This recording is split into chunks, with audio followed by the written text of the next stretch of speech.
Ağır adımlarla duvarda asılı duran aynaya doğru ilerledi.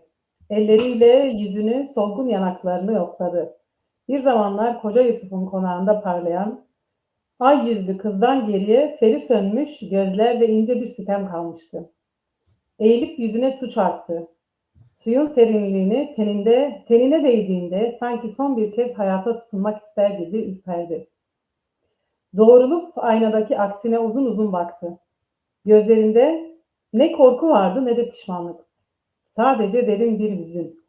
O narin şehirli ellerine baktı. Köy işlerinde nasırlaşmış, çocuk büyütmekten yorulmuş ellerine sonra fısıldadı. Sesi odanın içinde yankılanan bir yaprak hışırtısı gibiydi. Bu güzelliğe yazık olacak dedi. Kendi sesini ilk kez bu kadar yabancı duyarak hiç bu güzelliğe ölüm yakışır mı?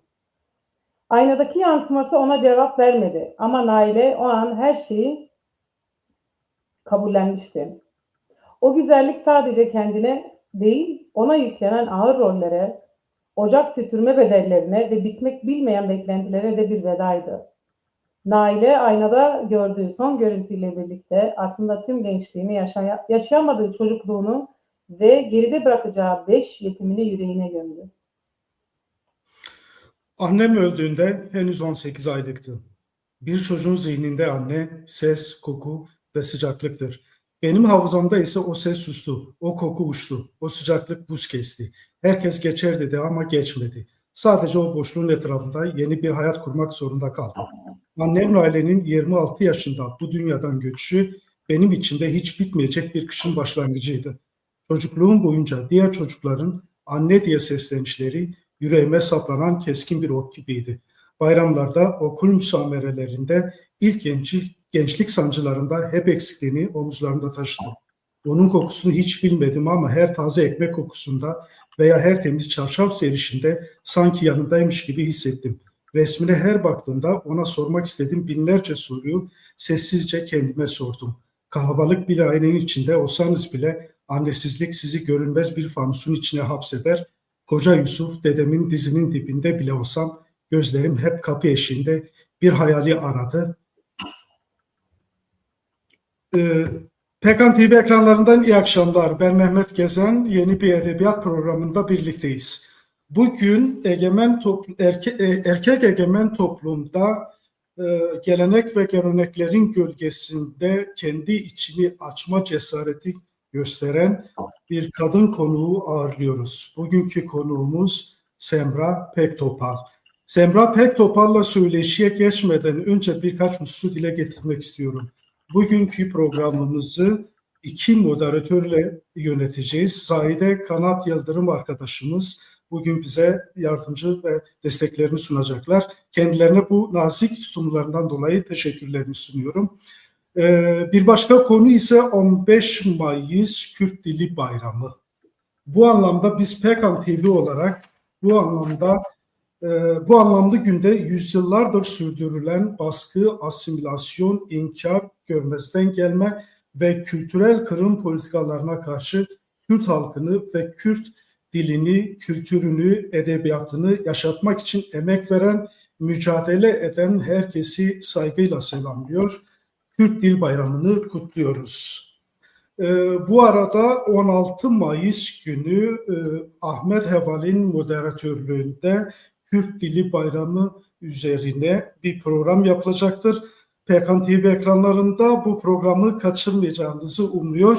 Sizleri bu programı seyretmeye davet ediyorum. Şimdi söz sırası Zahide Haval'da. Buyurun. Ben de teşekkür ederim. Hem sana Havan Mehmet hem de seyircilerimize. Semra Pektopal da bugün bir kadın olarak belki de ilk defa Pekan ekranlarına bizim yöremizden bir kadın yazarla söyleşi yapacağız. Bu yüzden de çok mutluyuz. Evet, benim ilk sorum, ben Semra Hanım'ı direkt ekrana alabiliriz bu arada. Semra Hanım hoş geldiniz. Hoş bulduk. Merhabalar. Merhabalar, nasılsınız? İyidir, sağ olun. Umarım sizler de iyisiniz. Teşekkürler. Pekan ailesine çok teşekkür ediyorum. Çok onur duydum. Özellikle bir İç Anadolu Kürdü olarak köklerimle buluşturmak beni çok sevindirdi. O yüzden de çok heyecanlıyım. Bu arada Kürt Dil Bayramı'nı ben de kutluyorum. Teşekkür ederiz. İyi ki aramızdasınız. Hoş geldiniz aramıza. Bu akşam sizin romanınızı, yazdığınız romanı konuşacağız. Romanınız biraz bizi toplumun zorluklarıyla yüzleştirecek. Biraz annesizlikle cebelleşen bir kız çocuğunun toplumda yer edinme savaşını, biraz da belki her şeye rağmen var olmaya çalışan, direnişini ayakta tutmaya çalışan bir kadını konuşacağız. Belki geçmişte suskun bırakılmış kadınları ve onların bugüne bıraktığı sesi konuşacağız. İlk sorum size şöyle: bu kitabı yazmanızdaki amaç, yani temel motivasyon neydi? Evet. Annesinden hala cevap bekleyen bir çocuk muydu? Bir haykırış mıydı veya bir elveda deyişi miydi? Yoksa başka bir şey miydi? Bize bunu biraz anlatır mısınız? Evet. Bu kitabı yazmak benim için geçmişle yüzleşme ve iade-i itibar meselesiydi. Annem Naile bu dünyadan dilsiz, hakları elinden alınmış ve hiç yaşamamış gibi göçüp gitmesine duyduğum isyandı. Bu kitap annesinden, evet, sizin de söylediğiniz gibi, cevap bekleyen bir çocuğun son haykışından ziyade annesinin, yani annemin sesini tarihe not düşmekti. Onun dışında da yaşadığım zorlu yaşam mücadelesine rağmen o mücadelenin içerisinden büyük bir başarıyla çıktım. Ayaklarım üzerinde duruyorum. Bu yaşantımın, yani orada anlattıklarımın diğer kadınlara da rol model olmasını istedim. Bir farkındalık yaratmak istedim. Hatta kitabımda sarı lotuslar var. Biliyorsunuz, lotus çiçeği bataklıkta ve çok zor koşullarda yetişir. Ama yetiştiği zaman da çok güzel çiçek açar. Yani ben bunu hayatıma benzettiğim için kitabıma o lotusu koydum. O yüzden de bu kitapla tarihe de not düşmek de istedim. İçimi dökmek istedim. Rahatlamak istedim. Yani birçok şey var ama daha çok farkındalık yaratmak istedim. Rol model olmak istedim. Semra Hanım, tekrar hoş geldiniz. Şimdi tarihe not düşmek, tarihe sesimi düşürmek istedim dediniz. Bu anlamda şunu Evet. sorabilir miyim? Kitap boyunca kişisel hafıza ile toplumsal hafıza iç içe geçerken bir kadın olarak Semra Hanım bugün çocukluğuna geri dönse topluma ne demek ister? Geri dönecek olsam derim ki, yani o zamanki yaşadığım sorunlar, hani siz o zaman benim okumama sıcak bakmıyordunuz. Okuyan kız ahlaksız olur diyordunuz. Ama bakın, ben okudum, ekonomik bağımsızlığımı kazandım, ayaklarım üzerinde duruyorum ve ben şimdi çok güçlü bir kadınım. Demek ki yanlış düşünen, yanlış yapan sizmişsiniz. O yüzden lütfen kız çocuklarınızı okutun. Onların ekonomik bağımsızlığını kazanmasını sağlayın. Kız çocuklarınızı erken yaşta gelin etmeyin, çocuk gelin etmeyin. Tüm işte özellikle kız çocuklarını bağlayan o töre kıskacından artık çıkın, aydınlanın demek isterdim.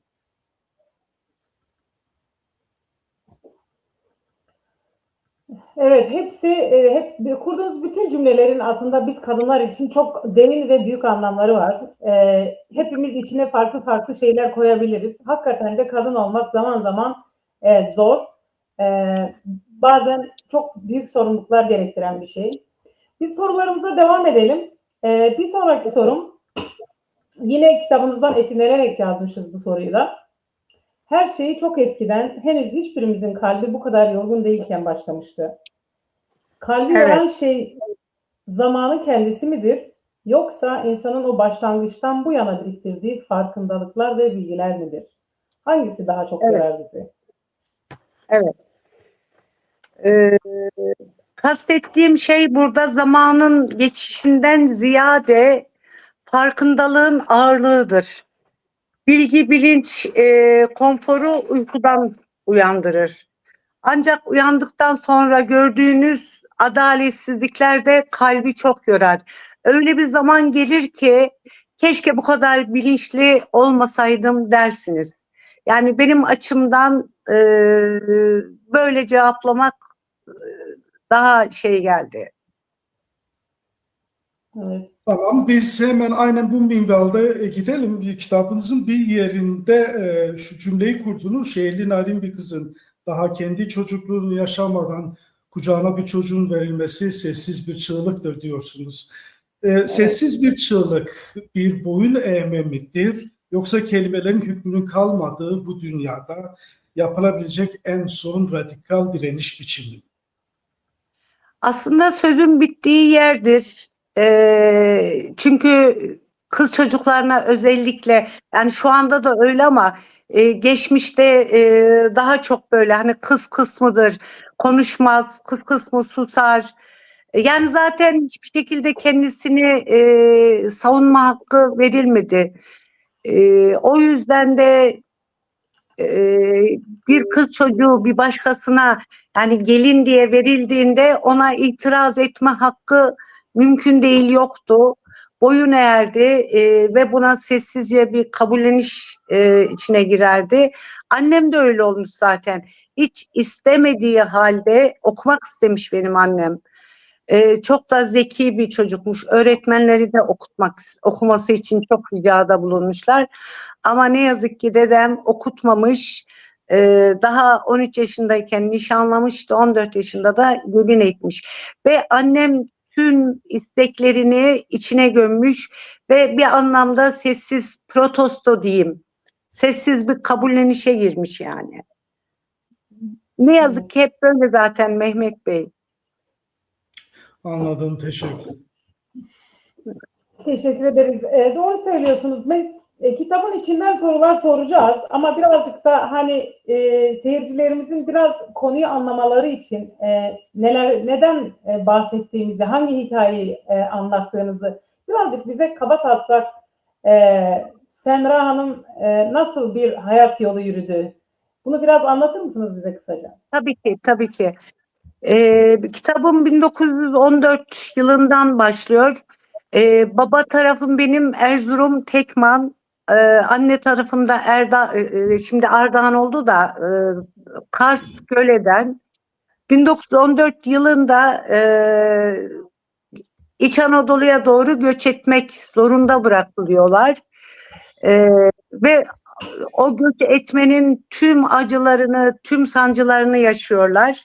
Buradan başladım. İşte Cumhuriyet'in kurulmasının sancılarını, dedem daha 14 yaşında, Koca Yusuf dedem. Ama ailenin en büyüğü olduğu için ailenin tüm sorumluluğu da onun omzunda. Bunlar taşınıyorlar. Konya'da bir medresenin tüm kötü koşulları içerisinde hayatlarını devam ettiriyorlar. Babam tarafı da o zaman Haymana'ya bağlıymıştı, sonra Kulu'ya bağlandı. Kırpınar köyüne yerleşiyorlar. Hayatlarını orada sürdürmeye başlıyorlar. Daha sonra benim işte Yusuf dedem, Koca Yusuf dedem 2 kez evleniyor, çocuğu olmuyor. Sonra benim anneannemi kaçarak evleniyorlar. Hem ondan yani annem oluyor, ondan 3 ay önce de ortanca eşinden bir teyzem oluyor. O teyzem de zaten bu kitabın içinde. Bunları yani biraz detaya mı girdim bilmiyorum ama aslında hani okuyarak daha çok görmeleri gerekir de. Yani ben buradan başladım. Annemin köye gelin verilişi, erkek çocuk sevdası için sürekli ondan çocuk istenmesi, Ve bu nedenle çok erken yaşta hayata gözünü yumması, daha ben 18 aylıkken yetim kalmam ve anneannem dedemin yanında büyümem. İşte Konya'nın o muhafazakar ortamında yaşadığım zorluklar, çileler, onları anlatıyorum. Onlar var bu kitapta. 12 Eylül döneminin sancıları var. Aile olarak yaşadığımız sıkıntılar var.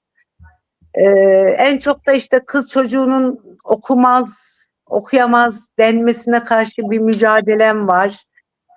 Daha sonra işte İstanbul'a taşınmak ve benim memuriyete başlamam. Memuriyete başlamakla birlikte hayatımın devriminin meydana geldiğini anlatıyorum. İşte sendikal mücadelem var. Sendikada verdiğimiz mücadeleler var. Benim dokunduğum kadınlar var. Destek olduğum kadınların hayat hikayeleri var parça parça. Yani bir anlamda yani hayatımdan, kendi hayatımdan girdim ve dokunduğum hayatları anlatarak sonuçlandırdım diyebilirim. Evet, çok güzel bir açıklama oldu. En azından kitabı okumayan izleyicilerimiz için bir ön bilgi niteliği taşıdı. Teşekkür ederiz. Ben bu anlamda tekrar kitaba dönecek olursak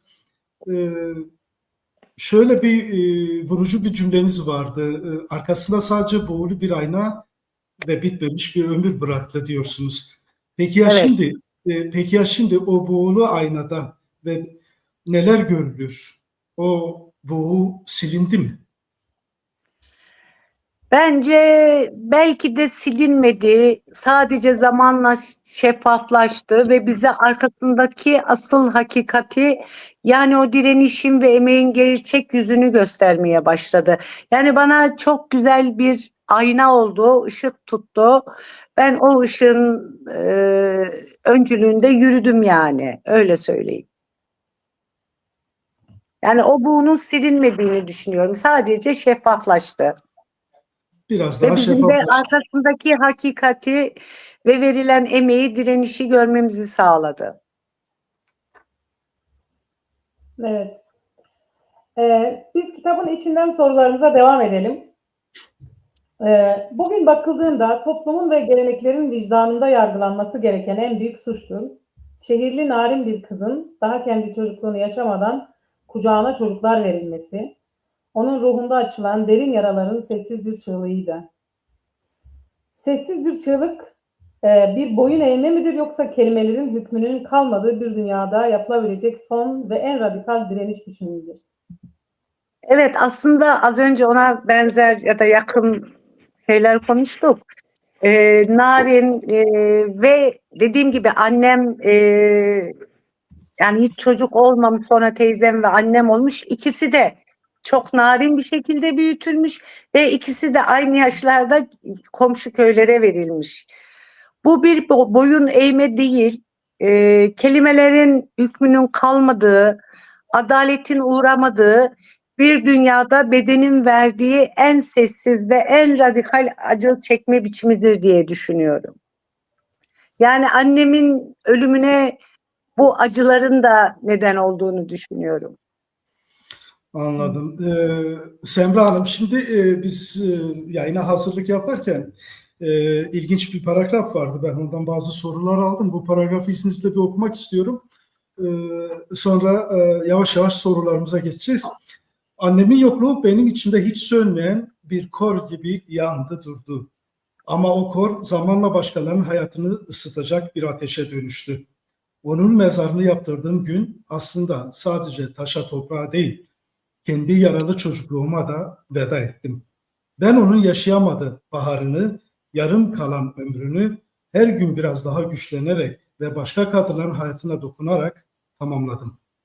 Bir kadına veya bir çocuğa yardım ederken aslında her defasında annemi kurtarmaya çalışarak yokluğunun yarattığı tahribatı güce dönüştürdüm. Şimdi bundan yola çıkarsak yaranızı güce dönüştürdüğünüzü söylüyorsunuz. Peki bu iyileştirici güç mü yaradan doğdu? Yoksa yaranız mı bu güç sayesinde hayata tutunabildi? Evet, çok güzel bir soru. Teşekkür ederim. Evet, çünkü yara bir eksikliktir ve insan doğası gereği o boşluğu doldurmaya çalışır. Yara nereye bakmamız gerektiğini gösteren bir fener gibidir. Eğer o sızı olmasaydı neyi iyileştirmemiz gerektiğini ya da nerede durmamız gerektiğini bilemezdik. Bu anlamda güç yarayı kapatma çabasının da kendisidir bence. Merhem arayışı kişiyi o merhemi üretecek kadar da donanımlı bir hale getirir.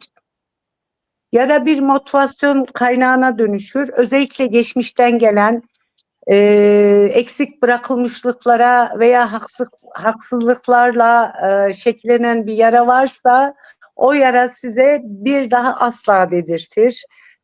Yani aynı hatalar ya da yarayı oluşturacak davranışlardan kaçmaya çalışırız. Yani yara sadece bir acı değil, aynı zamanda gidilecek bir yolu gösteren de pusuladır bence. Yani şunu söyleyebilir miyiz bundan hareketle, o sızı olmasaydı bunlar yazılamazdı dediniz. Yani Evet, ağlamayan gülmeyi bilmez. E, Fakirliği yaşamayan zenginliğin ne olduğunu bilemez. Bunu diyebilir evet. miyiz? Aynen diyebiliriz, aynen. Yani çelişkiler, yaşanan olumsuzluklar, insanlar bunlardan ders çıkarttığı zaman daha çok güçlenir. Ya ben şu hatayı yaptım ama bu hatayı bir daha yapmamak için şunu yapmam gerekir diyerek daha da güçlenir ve daha da bilinçlenir. Bende tamamen bu etkiyi yarattı zaten. Beni o Evet, yaralar, tam da yani annesizlik yarası beni güçlendirdi. Gerçekten çok güçlendirdi. Hani diyorlar evet. ya, öldürmeyen acı güçlendirirmiş. Aynen, aynen hocam, Evet, öyle aynen. olmuş, evet. Evet, Ben de size katılıyorum, yani insan yaralarıyla gerçekten güçlenebiliyor. Tabii ki zayıflayabiliyor ama onu bir güce evet, çevirebildiğin zaman başarı oluyor. Bu şeyden devam edersek, hani siz o annesizlik yarasıyla başka kadınların hayatlarına dokunmak istediniz. evet. Hiç duymamış fısıltıları dünyaya duyurmak istediniz. Ee, Siz yani aslında gerçekten benim anladığım, yani biz kitabı bir iki defa okuduk Heval Mehmet arkadaşımla. Annenizin sesi mi olmaya çalıştınız bir yerde de? Evet, annemin çıkmayan sesi olmaya çalıştım. Kendimi onun yerine koymaya çalıştım. Onun isyanı olmaya çalıştım. Onun dışında başka kadınlar da annem gibi olmasın. Aynı acıyı, aynı sonu yaşamasın.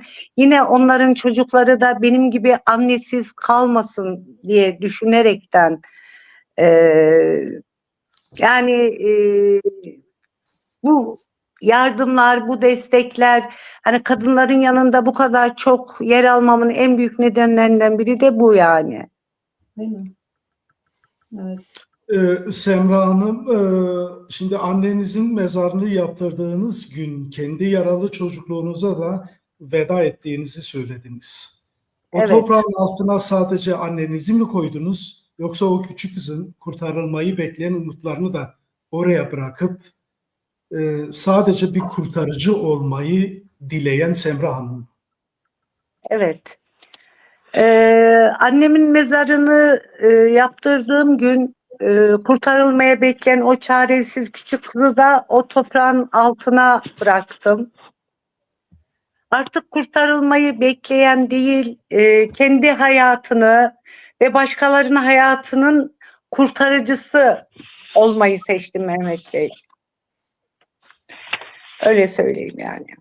Onu orada bıraktım. Artık hani daha fazla e, hani dediğim gibi bilinçlendim artık. Kendi kendime yetmeyi, kendi ayaklarım üzerinde durmayı öğrenince artık bu burada son bulmalı. Artık sen başka hayatlara dokunmalısın Semra dedim. Peki burada şunu sormak istiyorum. Siz başka hayatlara dokunmak zorundasınız dediniz. Burada kendinizi bir adanmışlık söz konusu mu? Öyle yani beni tanıyanlar bunu çok iyi bilirler. Ben e, çok yoğun bir şekilde hayatlara dokunuyorum. Sayısız hani bunda tabii kadın erkek ayrımı yok ama kadınlara daha çok hani pozitif ayrımcılık yaparak onların daha çok ihtiyacı olduğu için çok kadına dokundum. Hayatlarını kurtardım, ayakları üzerinde durmalarını, ekonomik bağımsızlıklarını sağlamalarını, yani ellerini almalarını sağladım. Onun dışında çok kardelenimiz var, okuttuğumuz, yani benim aracı olduğum, iyiliksever insanların desteğiyle okuttuğumuz sayısını hatırlayamadım kız öğrencilerimiz var. Yani hayatım bir nevi bunlar için geçiyor. Ondan sonra çocuk gelinlerle ilgili mücadele ediyorum. Bu benim ince çizgim, yani kırmızı çizgim. Bununla ilgili hatta yargılandım ve ceza da aldım. Cezam da devam ediyor. Yani tam bir adanmışlık diyebilirsiniz Mehmet Bey. Evet. Evet. Biraz kitabınızın doğası itibariyle biraz hep iç sesinizi, kadın sesinizi, çocuk sesinizi, biraz da toplumsal yapıları iç içe sormak zorundayız. Ben Evet, kitabınızı okuduğum zaman göç kısmı tabii ki benim kafamda içimde duygular oluşturdu, sorular oluşturdu pardon. evet, Çünkü hepimiz yani genelde Kürt toplumunda hepimiz en az bir iki göçe mağdur kalıyoruz. Hem aile evet, olarak hem birey olarak. Şu anda da bizi dinleyenlerin çoğu mesela diasporada yaşıyor. E, Ve hep bir normun altı ikinci kimlik gibi oluyorsun. Ve yani bir entegrasyon, asimilasyon süreci oluyor. En iyi ihtimal evet, entegrasyon oluyor, bazen asimilasyon oluyor. Sizin kitabınızda da siz 6 yaşındayken Konya'dan geçici olarak Erzurum'a gidiyorsunuz. Koca Yusuf'la, dedenizle. Ve geri geldiğiniz zaman Konya'ya tekrar bu süreçte Kürtçe konuştuğunuz için anladığımız kadarıyla Türkçe konuşmakta zorlanıyorsunuz. Hatta okulda bir sınıfı uzatmak zorunda kalıyorsunuz. Ben de size hem şu anki duygularınızla hem de o zamanlarki duygularınızla bu iki dil arasında, iki kültür arasında kalmanın getirdiği duygu ve zorlukları bize biraz anlatmanızı istiyorum. tamam, teşekkür ederim. 6 yaş bir çocuğun dünyayı dil aracılığıyla anlamlandırmaya başladığı en kritik dönemdir biliyorsunuz.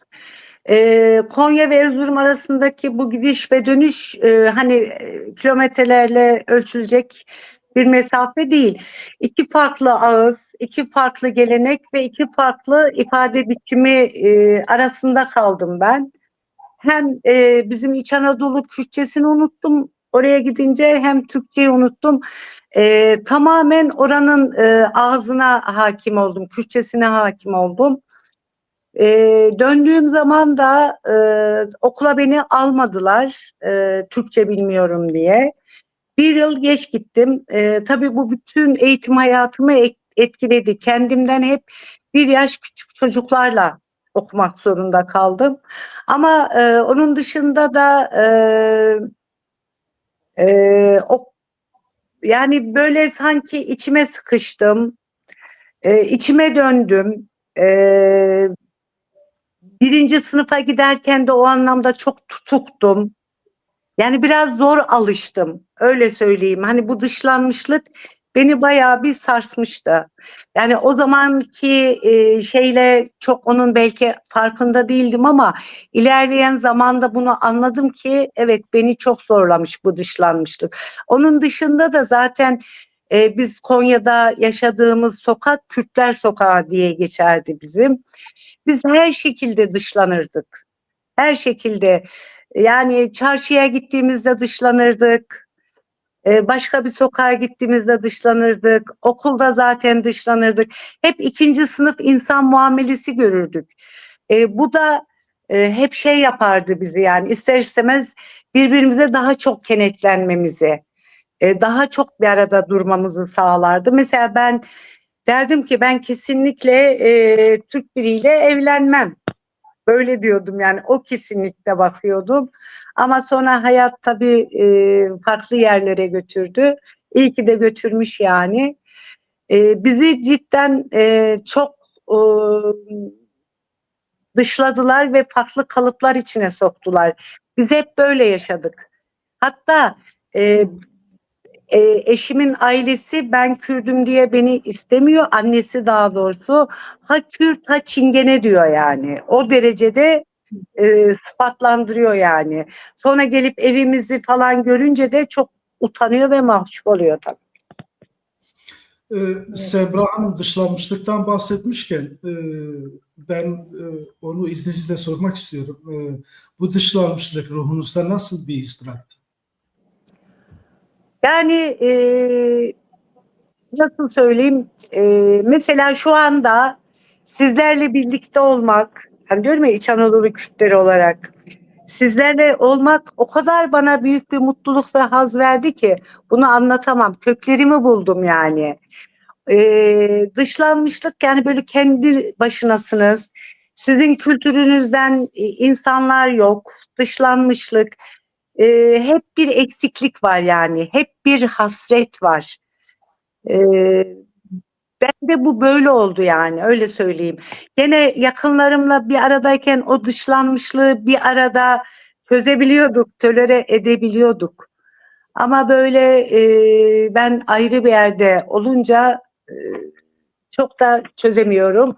Ama e, vatandaşlarımızla bir araya gelince çok ciddi bir pozitif ayrımcılık da yapıyorum açıkçası.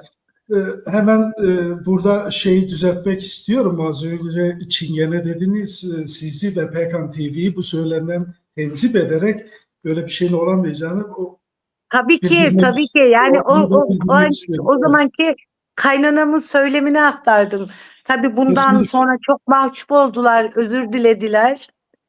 Ki o insanları ben çok seviyorum. Ben asla küçümsemem. Çok da dostlarım var. Ama Evet. onlara göre kötü olduğu için öyle sıfatlandırdı kaynanam. Anladım. Hemen bu anlamda şeyi sormak istiyorum. Şimdi kitabınızın bir yerinde kadın dayanışmasından, kadın dertleşmelerinden bahsettiniz. Aynen şöyle yazdınız. Onların bu dertleşmeleri aslında bu topraklarda kadına yurt oluşunun ve yurt oluşunun en saf haliydi. Birinin Evet, ekmeği, diğerinin katı, birinin isyanı, diğerinin sessiz çığlığı oldu evet. diyor. Bu anlamda birbirine yurt olan bu kadınlar aslında sadece dertlerini mi paylaşıyorlardı? Yoksa her biri diğerinin sessizliğinde kendi anlatamayacağı hikayesini mi dinliyordu? Eğer kadın kadına yurt ise bu yurdun sınırlarını birbirlerine duydukları sevgi mi çizmişti? Yoksa dışarıdaki dünyanın onlara bıraktığı o uçsuz bucaksız yalnızlık mı? Evet. Şimdi şöyle söyleyeyim Mehmet Bey, o bahsettiğiniz bölüm benim Hisar Köyü'nde gelin olan büyük teyzem ve annem arasında. Şimdi teyzem çok ciddi acılar yaşıyor, çok şiddet görüyor eşinden. En önemlisi de çok ciddi bir yoksulluk içerisinde. Koskocaman taş diyoruz ya, Türkçesini hatırlayamam, taşla işte ekmek yapıyor teyzem bir kahvaltılık peynir için. Annemin durumu iyi, annem onu ekonomik olarak destekliyor ve ona sürekli diyor ki niye çekiyorsun bu acıları, baba evine dön diyor. Ama o da dönemiyor. Annem de farklı acıları var. Erkek çocuk baskısı var. Onun da farklı şeyleri var. O da susuyor yani, birbirlerine susarak diyeyim yurt oluyorlar. Ama bu şeyi açarsak, kadın kadının yurdudur sözünü ben biraz açmak istiyorum. Lütfen. Ben yıllardır kadın kadının yurduduru hani laftan çıkarıp pratikte uygulamaya çalışan biriyim. Özellikle kadınların güçlenmesi ve öne çıkması için hep çalışmalar yaparım. Kadınları öne çıkartırım. Öyle kamuoyunda da o şekilde çıkarttığım çok da kadın var. Hani beni dinleyenler de zaten böyle olduğunu bilirler. Ama ne yazık ki bir tanesi bile beni yani şaşırtsın isterdim ama şaşırtmadılar. Hepsi döndü arkamdan beni vurdu. Ha, bu neden böyle oluyor? Erkek egemen toplumda bir kadının erkekle rekabet içerisinde olması çok zor. Bir kadın içerisinde rekabet edebilmesi ve onun ayağından çekip indirebilmesi daha kolay. O yüzden bir kadınla rekabet içerisine girmesi kolay olduğu için kadınla uğraşıyor daha çok. Yani kadının yurdu olamıyor ne yazık ki. Egemen toplumda biraz kadınların bir araya gelmesinden, birlikte hareket etmesinden korktuğu için o da bu şeyi destekliyor zaten. Yani çok iyi biliyorlar ki kadınlar bir araya gelirse, güçlenirse tüm toplum güçlenir ve tüm toplum kurtulur. Bunu çok iyi bildikleri için onlar da biraz bilinçli olarak nifak tohumları ekiyorlar. O yüzden aslında tüm kadınların hani şunu da söyleyeyim, yalnız ben kadın erkek eşitliğine inanan bir insanım. Diyorum ki bu toplumun yarısı biz kadınlarız. Yarısı bizsek söz hakkının, yaşamın yarısı da biz olmalıyız diyorum. Bu yaşamın yarısı bizsek dediğim gibi birbirimize sahip çıkmamız gerekiyor. Bunu pratikte, bu yani kadın toplumun yarısı olduğunu pratikte harekete ve inisiyatife dökmek gerektiğini düşünüyorum. Bunu başardığımız zaman zaten toplumumuzda çok daha iyi yerlere gelecek. Buna inanıyorum ben. Şimdi sormak istiyorum. Az önce kadının kurdu olamıyor. Peki kadının kurdu mudur o zaman? Yani böyle bir söylem. Yani o konuda iki ayrılma var. Ya Ben kadın de belirteyim mesela, yani şu soru şunun için sordum. Kitabınızın bir yerinde kaynananızla olan çekişmeleri ve bir de babaannenizle olan ilişkilere atfeden bu soruyu soruyorum.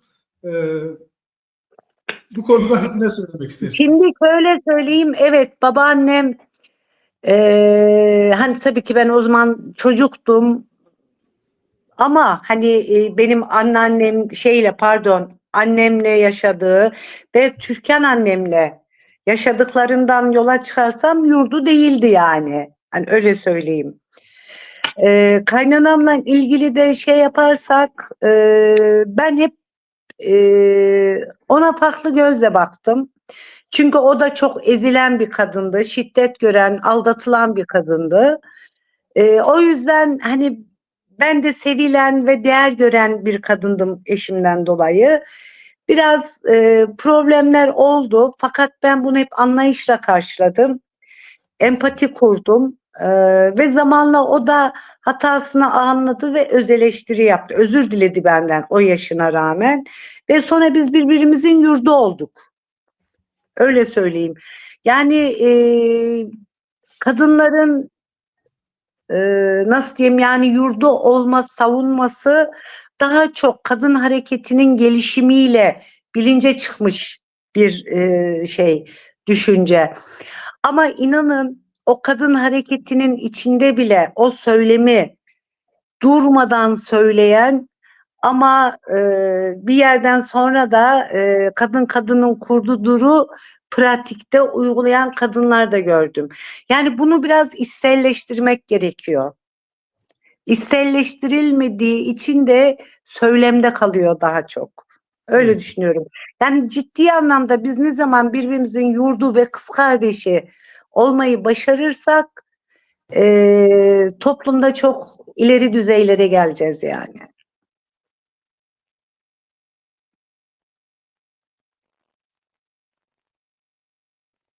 Ses gitti bende.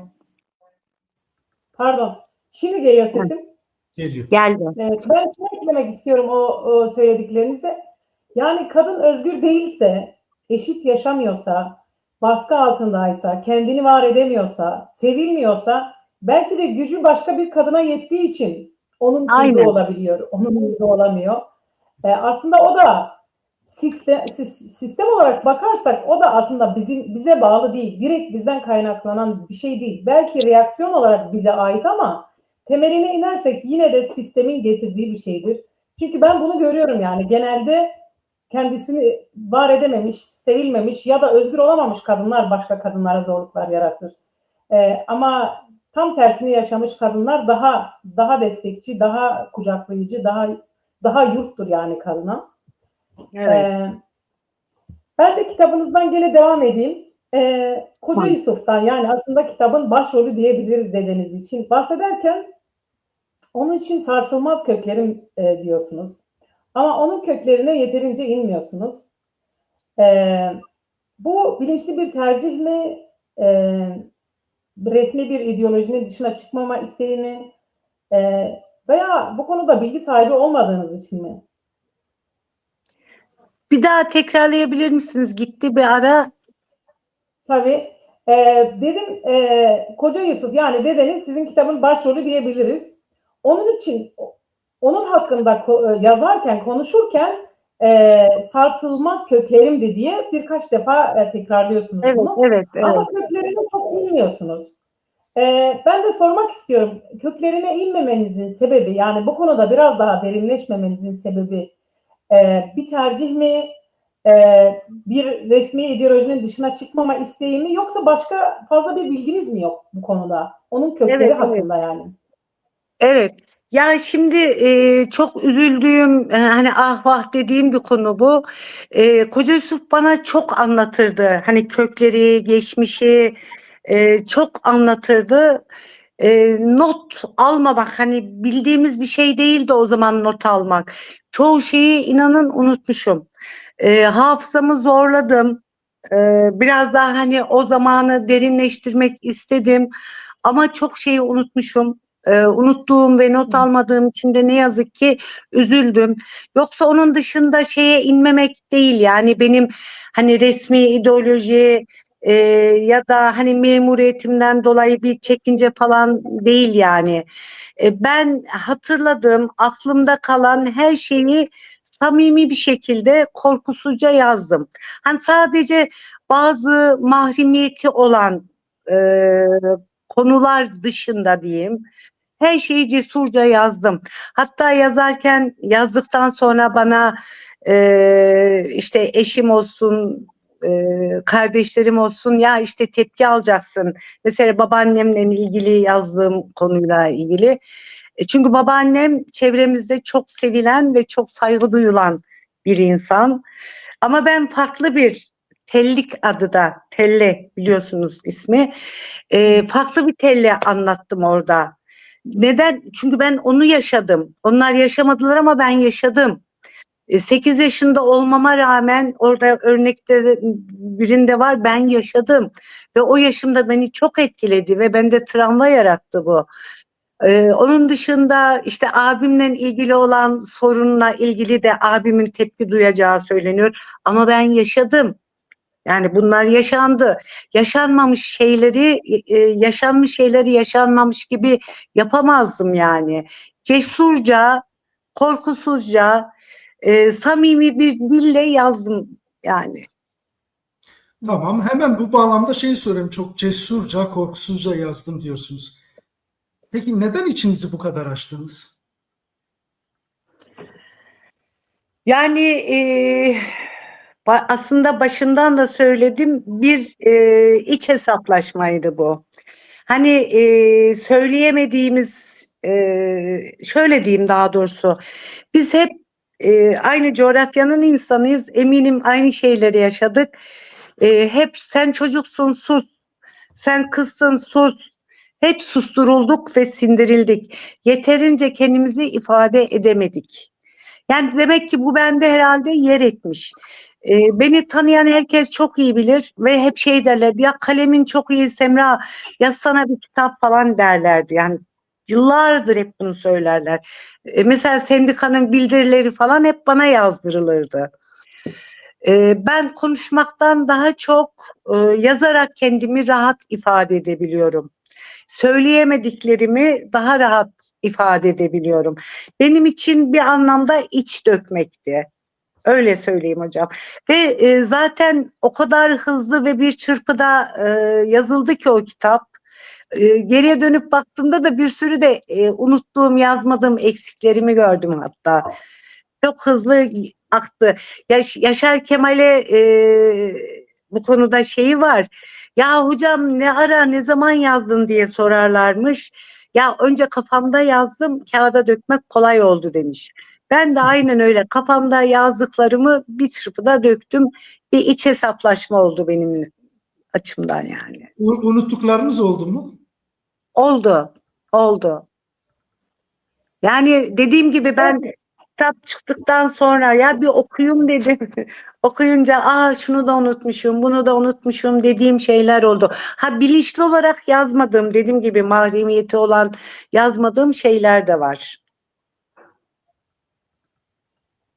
Evet, iyi ki yazdınız.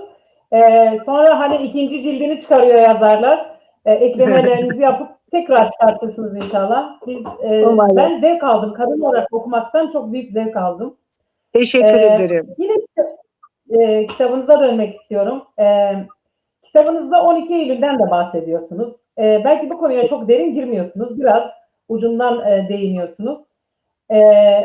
Benim gibi diasporada büyümüş insanlar, gençler için, insanlar için 12 Eylül belki başka bir manaya geliyor. Ama bize biraz bunu yani daha anlatmanızı istiyoruz.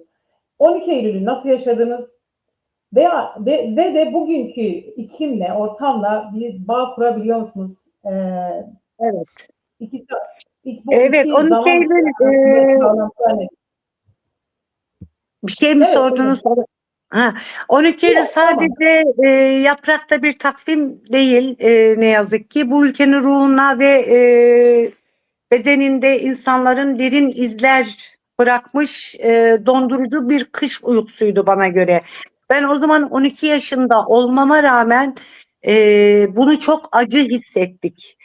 İşte dayılarımın devrimci olmasından dolayı biz çok acı hissettik. Hatta günlerce bizim evde polis kamp kurdu. Biz polislerle yattık kalktık yani bizde yatıyorlardı. Karakol kurmuşlardı, dayımı bekliyorlardı, baskın yapacaklardı.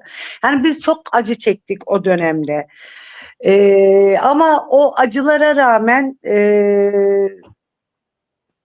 yani o 12 Eylül postallarıyla susturmuşlardı bizi, sindirmişlerdi biliyorsunuz. Bugün ise o sertlik yerini psikolojik ve dijital bir kuşatmaya bıraktı. O günün açık baskısı bugünün belirsiz bir kutuplaşma iklimine evrildi ne yazık ki. 12 Eylül'ün en büyük mirası aman karışma, aman işte şöyle olma böyle olma diye sindirilmekti. Bugün de büyük bir otosansür var biliyorsunuz. Konuşamıyoruz. Kendimizi ifade edemiyoruz. Bir şey dediğimiz an hemen zaten Silivri'deyiz. Çok kötü bir dönemi yaşıyoruz burada. Hani önceden adı konmuş bir darbe vardı. Ne olduğunu, düşmanın kim olduğunu biliyordunuz. Ama şimdi belki o postallar yok. O postalların altında çiğnenmiyoruz ama ifade özgürlüğümüz yok. Onun dışında özellikle kadın cinayetleri çok arttı. Bu iktidar döneminde %1400 arttı biliyorsunuz. Artık her gün neredeyse bu yani sistematik hale geldi kadın cinayetleri. Yani kadın açısından bakarsak. Emekliler açlık sınırın altında yaşıyor. Artık çöp kutularından yiyecek toplar duruma getirildiler. Cidden daha kötü ve daha zor bir dönemi yaşıyoruz.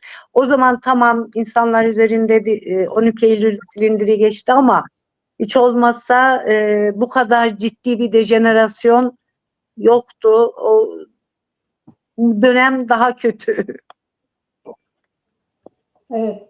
Buradan da baktığımızda öyle görünüyor yani. Ortada bir içinden çıkamadığımız bir kaos var. Hatta kimin nerede Evet. durduğunu, hangi siyasi duruşa sahip olduğunu bile çok net göremiyoruz çoğu zaman. Evet, evet. Bizim küçük bir hazırladığımız bir slaytımız var, bir sinevizyonumuz var. Onu bir getirelim, 1-2 dakikalık bir şey ekrana. Sonra sohbetimize devam edelim.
Çok teşekkür ederim. Çok duygulandırdınız beni.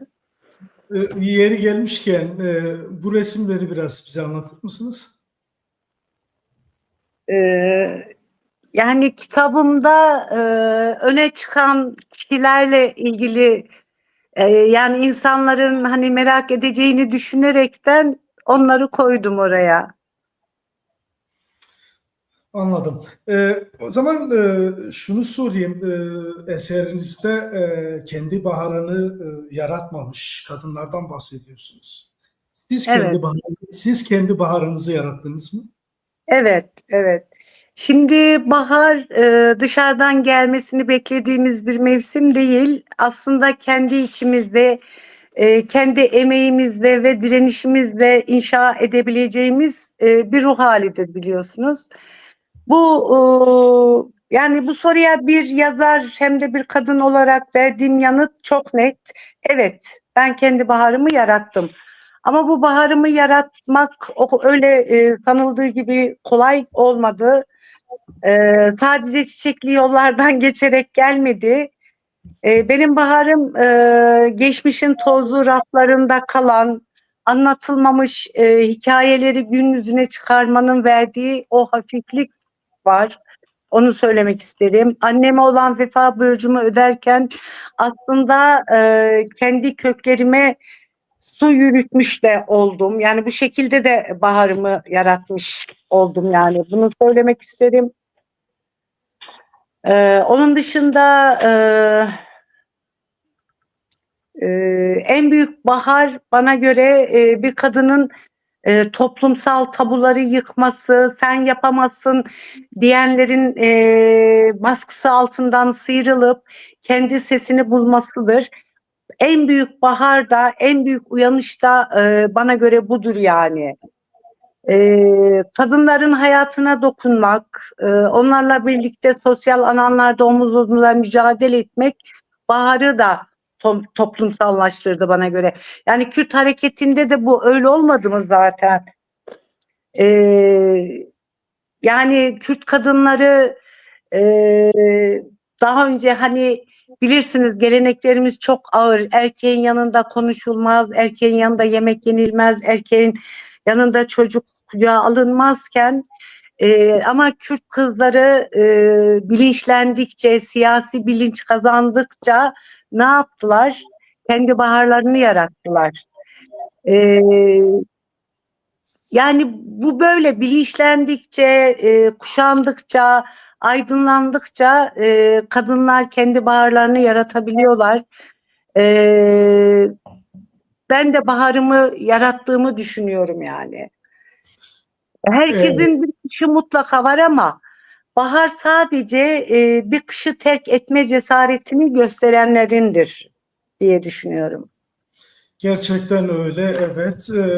Kendi adına karar veremeyen Kürt kadını bugün milyonları peşinden sürükleyebiliyorlar.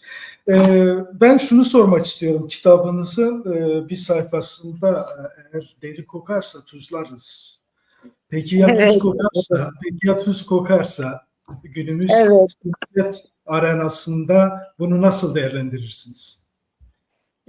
Tuz kokarsa artık sözünde bitti, çözümün çürüdüğü ve güvenin temelinin sarsıldığı en kritik eşiktir. Toplumda adaleti, ahlakı, vicdanı temsil eden mekanizmaların bizzat kendisi bozulmaya başladığında bu deyim bir uyarı çığlığına dönüşür.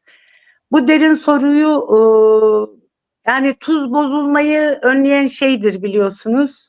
Eğer koruyucu olanın kendisi kokuşmuşsa dışarıdan bir kurtarıcı aramak beyhudedir. Adaletin adaletsizliğe, koruyucunun baskıya, rehberin karanlığa dönüştüğü an tuzun koktuğu andır.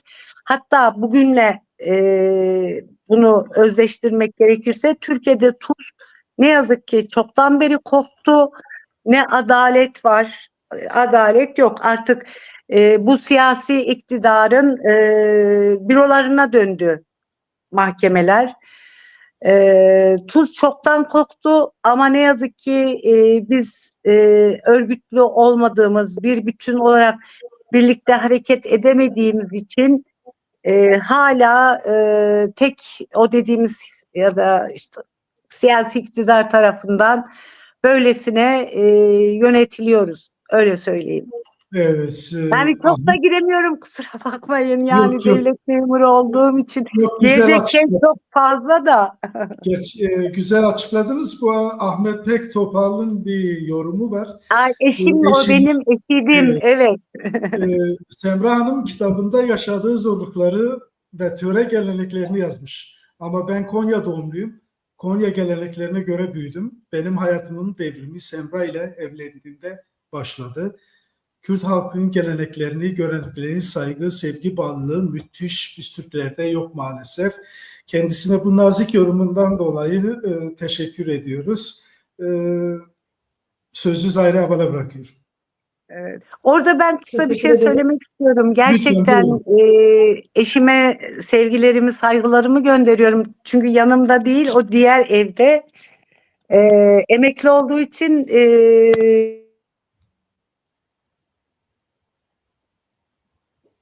Sanırım sesim geliyor mu bilmiyorum ama geliyor, elim yandı. geliyor, geliyor. Bir saniye açmaya Biraz çalışıyorum. kopuk oldu. Oldu herhalde. Geliyor, sesiniz geliyor, siz devam edin. Ha, eşimin şeyini duyunca heyecan yaptım herhalde. Sesim yankı yapmaya başladı. Evet, Düzeldi mi? Düzeldi. güzeldi. Ha, evet şimdi ben eşim demiyorum eşidim o benim. Biz cidden hiçbir zaman eşimle Kürt ya da Türk olmakla ilgili bir sorun yaşamadık. Eşim hatta benim ailem de hani onlar Türk gelenek görenek farklı nasıl anlaşacağız dediler.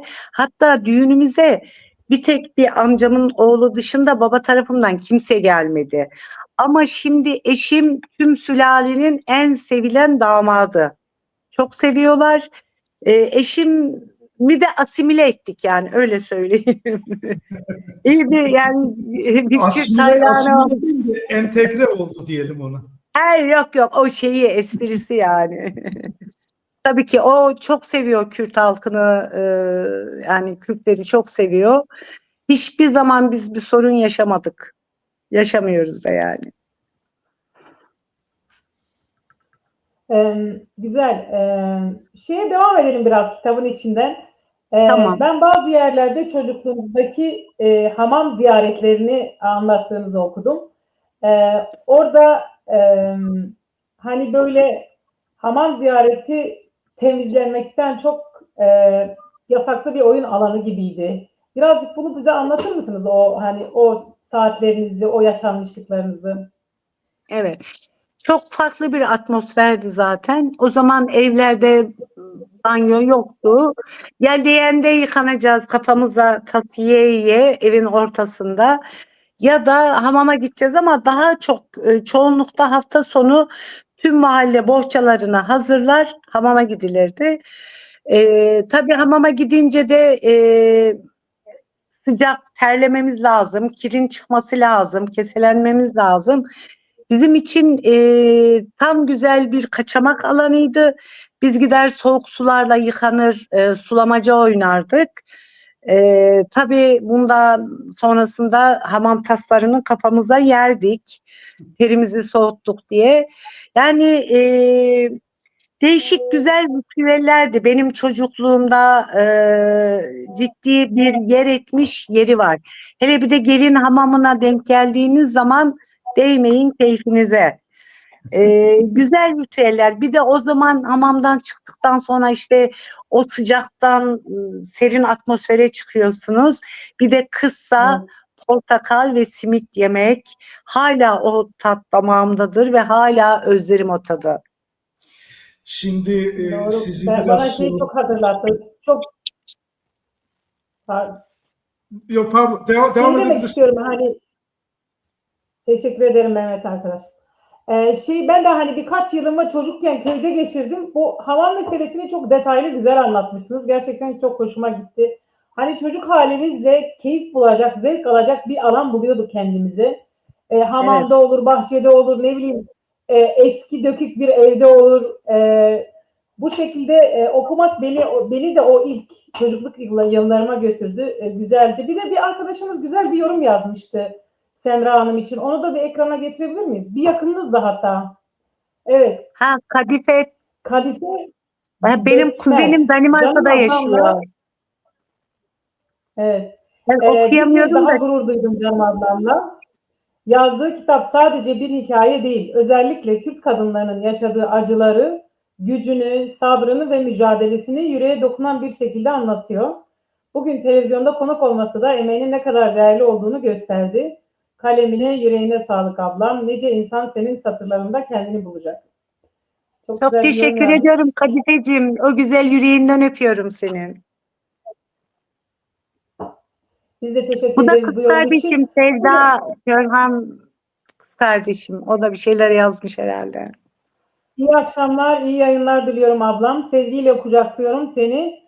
Kendi iç hesaplaşmanı cesurca aktardığın kitabının okuru bol olsun. İyi ki varsın. Seninle gurur duyuyorum demiş.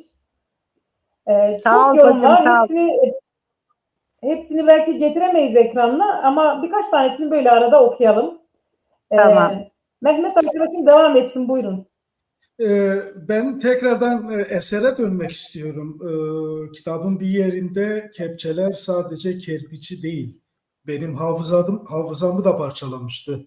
Oysa o kerpiçlerin içinde annemle ailenin hiç duyulmamış fısıltıları, Emine ablamın gece sıçrayışlarının yankısı, benim tarladan dönümdeki o yorgun nefesim vardı.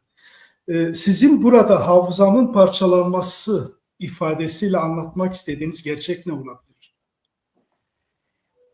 Bu ifadeyle çocukluğumun geçtiği fiziksel mekan, yani o kerpiç evin yıkılması sadece binanın yok olması değil, aynı zamanda o mekanda benim biriktirdiğim hatıralar ve geçmişe dair izlerin silinmesini anlatmak istedim. Onun dışında da orada annem yaşıyordu. Annem bakalım neler düşündü, neler fısıldadı o evde. Yani o evin hani derler ya dili olsa da anlatsa. Yani hepsi gitti. Bu o kadar büyük bir acı ki hani annenizin yaşadığı, sizin yaşadığınız eve geri dönüp baktığınızda yerinde yerler esiyor. Hiçbir şey yok. Yani kökleriniz yıkılmış gibi hissediyorsunuz. Ben bir anlamda bu kitabı yazmamda onun da çok büyük etkisi oldu. Şimdi Koca Yusuf kesinlikle anlatılması gereken bir değerdi. Bunun anlatılması gerekiyordu. Onun dışında yaşadığım mahalle Sedirler. Orada yüzlerce Kürt ailesi birlikte biz yaşadık. Yıllarca birlikte yaşadık. İç içe, gönül gönüle yaşadık. Ama şimdi hiç kimse yok. O Sedirlerin ya da bizim o dönemin hafızasını kaydetmek istedim yani. Not etmek, tarihe not düşmek istedim. Çünkü çok iyi biliyorum ki konuştuğum akranlarım, büyüklerim, küçüklerim hepsi eski günleri anarak mutlu oluyorlar ve bir taraftan da acı duyuyorlar. Çünkü çil yavrusu gibi herkes bir yana savruldu. Yapılan yanlış geri dönüşümler nedeniyle tabii ki. Evet, aynı paragraftan devam etmek istiyorum. Kerpiçlerin içinde saklı olan fısıltılar, yankılar ve nefesler. Neyin sembolü? İnsan hayatlarının, yaşanmışlıkların ve duygusal birikimlerin sembolü olarak düşündüm. Fısıltılar evin içinde paylaşılmış sırları, annemle ailenin dile getirilmemiş duyguları ve aile içi mahremiyetlerin sembolü olarak gördüm.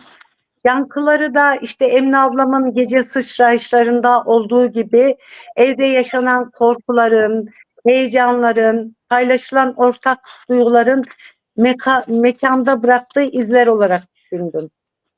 Çok güzel, teşekkürler. Rica ederim.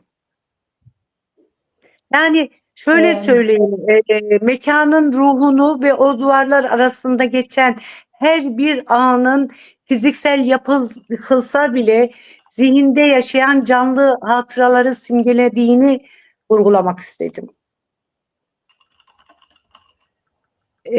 Erdal Alaca'dan da var. Erdal Bey de bizim İzmir Ege Ağrılar Federasyon Başkanı kendisi. Çok değerli bir dostum. Onun yorumunu da sesli olarak okuyalım. Bir iki tane güzel yorum yazdı Erdal Bey. Gelin Evet. Kurdistan Anatoliye ji gelen ku bi örf adet û kemşopiyan xwe bêgire dayine in em bi vê hesiyarî û girêdana wan re bi şehsiyata sen re pêk topal di silav û rêzên xwe pêşkêş dikin. Em jî pir spas dikin, em jî silav û rêzê xwe ji te re dişinin. Spas ji bo va şîroveyê te. Sorularımıza devam edelim Mehmet Bey. Evet. Teşekkür ederim Erdal Başkan. Evet, ben aynen bu paragraftan devam etmek istiyorum. Yıkılan o kerpiç evin yerine bugün ne inşa ettiniz? O enkazın üzerine kurduğunuz yeni hayat, Naile'nin fısıltılarını duyurabilecek kadar dayanıklı mı? Evet. Şimdi o yıkılan kerpiç evin yerine bana göre ben bu kitabı inşa ettim. Hani bir dağılan tesbih tanelerini tek bir imame altında toplamak, darmadağın olmuş bir geçmişi yeniden bir araya getirme çabası içerisine girdim. Yani bunu eksik de olsa başardığımı düşünüyorum. Yani özelliğim vardır, anaç kişilik özelliğim vardır. Hani insanları bir araya getirme özelliğim çok bariz bilinir. Yani darmadağın olmuş bir geçmişi yeniden bir araya getirmeyi de başardığımı düşünüyorum bu kitabımda. Yine yıkılan kerpiç evin yerine inşa ettiğim en sağlam yapı kalbim olduğunu düşünüyorum. Fiziksel duvarlar yıkılsa da annemin fısıltılarını, emeğini ve anılarını ben orada güvenle saklıyorum.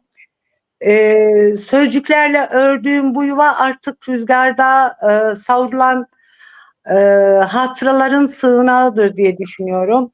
Elbette her bir taneyi toplamak o tanelerin temsil ettiği acıyı ve yarım kalmışlığı da yüklenmek demekti. Ancak bu ağırlık beni aşağı çeken bir taş değil, tam tersi törpüleyen, güçlendiren ve ayaklarımın yere sağlam basmasını sağlayan bir sorumluluğa dönüştürdü. Kelimeler benim için sadece bir araç olmadı, değil zaten. O enkazın altından sağ çıkan hatıraların bir direnişidir. Yazdığım her satırla o kerpiç evi zihnimde yeniden inşa ediyorum. Ve annemin sesini sonsuzluğa emanet etmeye çalışıyorum. Kalbim artık ağırlaşmış bir yükü değil, büyük bir vefayı taşıyan huzurlu bir yuva haline geldiğini düşünüyorum. Kelimeler sizin için bir direniş mi? Evet, öyle mi diyeyim, ne diyeyim? Kelimeler benim için sadece kağıda dökülen bir harf değil, zamana ve unutuşluğa karşı konulan bir direniş biçimidir. O yıkılan kerpiçin tozuna, toprağına inat yazmak, yok sayılanı görünür kılmak, susulanı duyulur kılmak demek. Öyle düşünüyorum. Benim için kelimeler hafızanın da savunmasıdır. Fiziksel olan her şey, yani duvarlar, eşyalar, mekanlar yıkılmaya mahkumdur ama kurduğunuz kelimeler, cümleler, ördüğünüz o yıkılmaz bir kaleye dönüşür. Onları yıkamazsınız. Onları dönüştüremezsiniz yani. Naile'nin fısıltılarını, o evin içindeki alın terini bugüne taşımak, geçmişin yükünü bir onura dönüştürmektir. Kelimelerle direnmek, o seslerin kaybolup gitmesine izin vermemektir.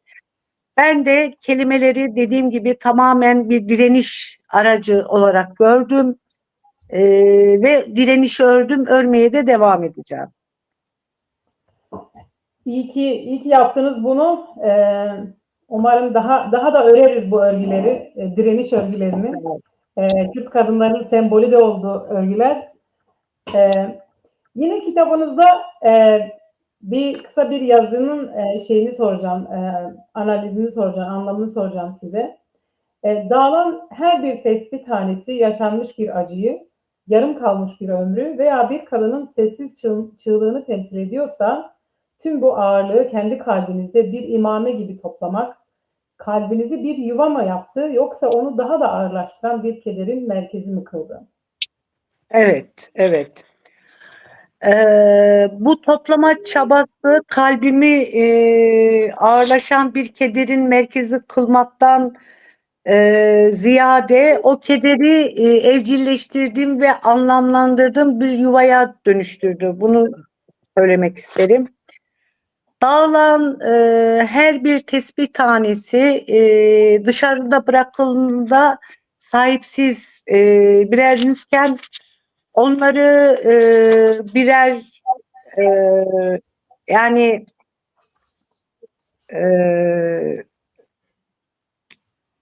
şöyle söyleyeyim, şeye dönüştürdü beni. Yeni bir amaç ve anlatı etrafında birleştirmesine hizmet etti. Ben onlara bir ev verdim. Yani zihnimde tasarlayarak onlara bir ev verdim. Yazarak ve kelimelerle bir ipi ördüm. Enkazın altında kalmaları yerine enkazdan yeni bir yapı inşa ettim diye düşünüyorum. Bu yüzden kalbim bu yükün altında ezilen bir yer değil, aksine geçmişin hatıralarını koruyan, onları onurlandıran, dik duruşun simgesi haline getiren güvenli bir sığınak, bir hafıza yuvası oldu. Acı hala oradadır, ancak artık bir keder merkezi olarak değil, varlığın yokluğa karşı kazandığı bir zafer olarak orada yerini koruyor. Evet, Semra Hanım, duygu ve düşünce dünyanızın şekillenmesinde iki önemli ismin büyük bir rolü var diyorsunuz. Evet. Kitabınızda bir paragraf var. İzninizle ben bunu okumak istiyorum seyircilerimiz daha iyi anlayabilmeleri için. Hayatım Koca Yusuf ve Ali Rıza dayımın gölgesinde şekillendi. Biri toprağın altındaki sarsılmaz köklerim, diğeri ise gökyüzüne açılan penceremdi. Koca Yusuf ve Ali Rıza dayım, biri beni bu dünyada koruyan zırh, diğeri ise o dünyayı değiştirmem gerektiğini fısıldayan bir pusula.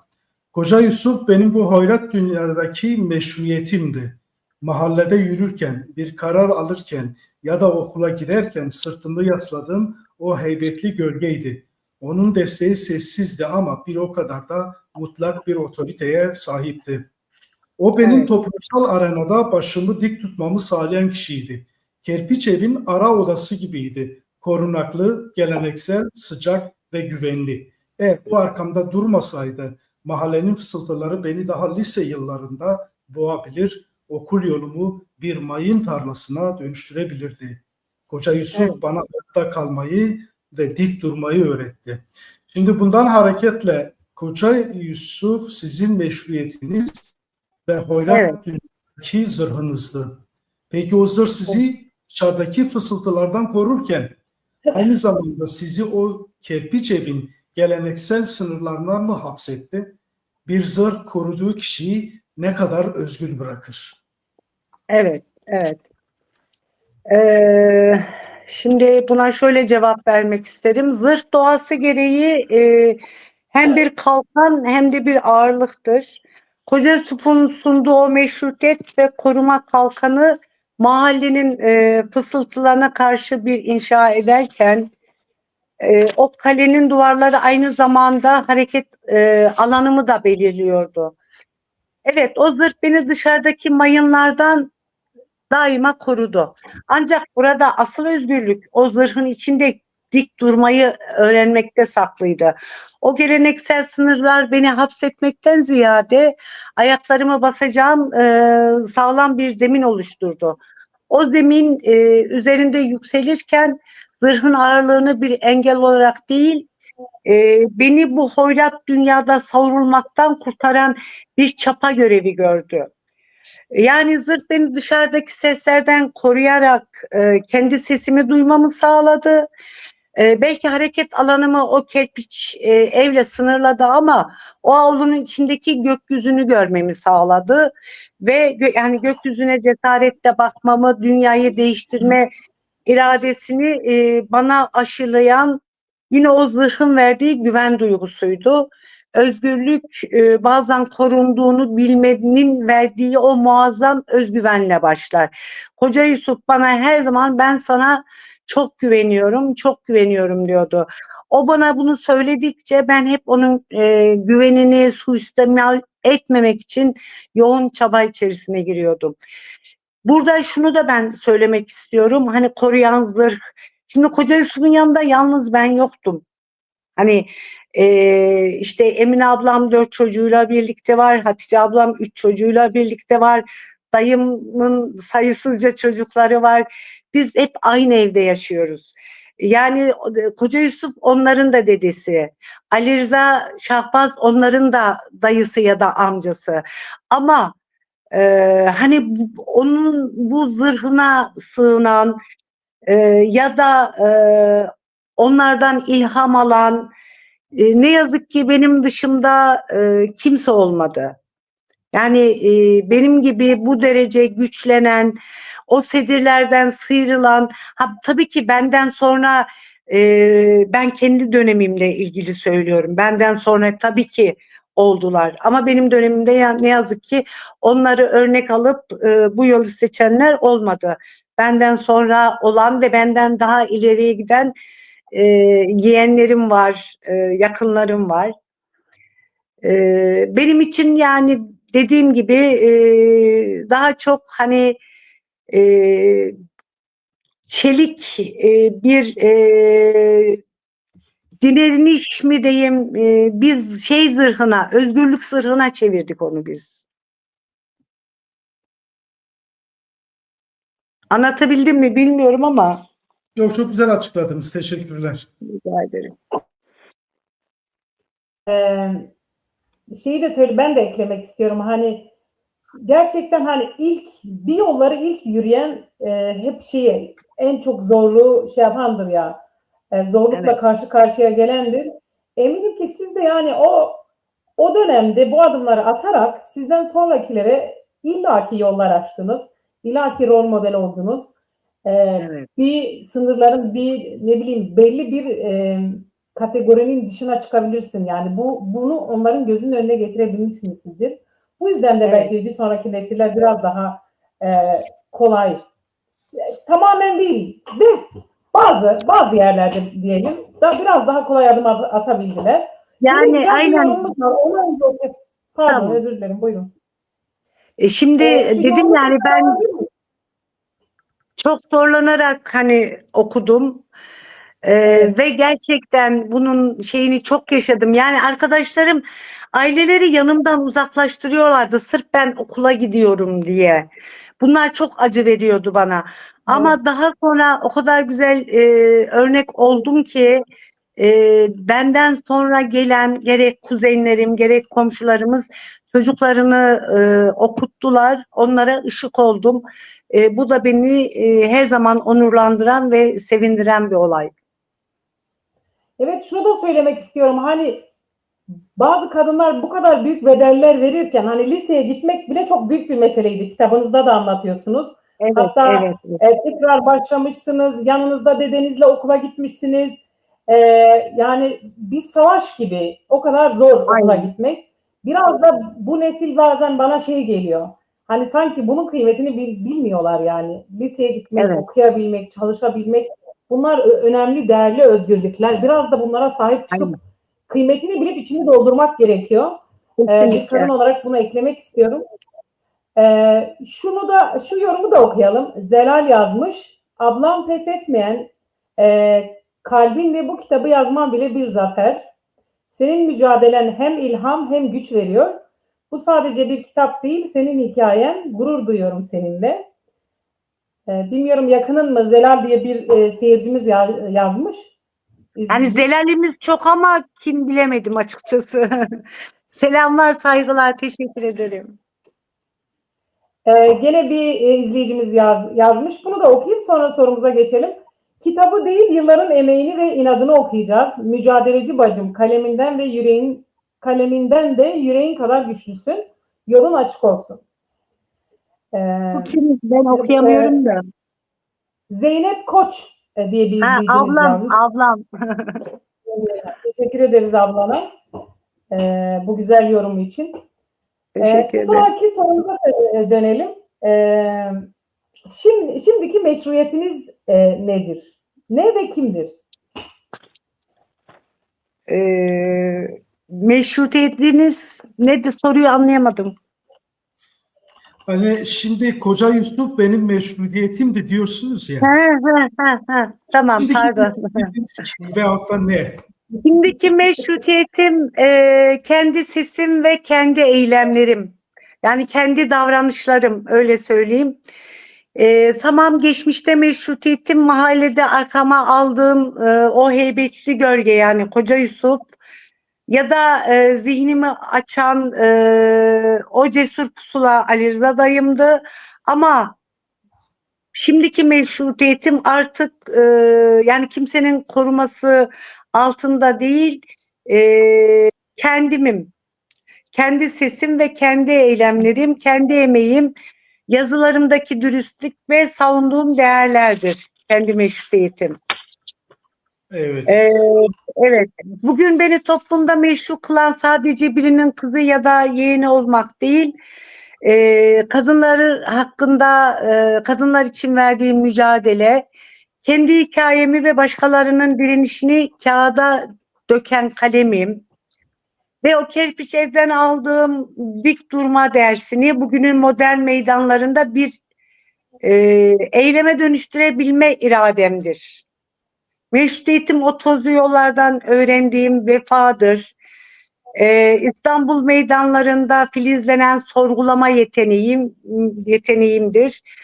Yani kısacası meşrutiyetim kendi sesimdir. Meşrutiyetiniz öz savunmanız. Evet. Teşekkür ederim. Rica ederim. Evet, yine bir kitabınızdan alıntıyla devam edeceğim. Daha önce de Ali Rıza dayınızla Koca Yusuf arasındaki diyaloğunuzu ya da bakışınızı, size getirilerini konuştuk.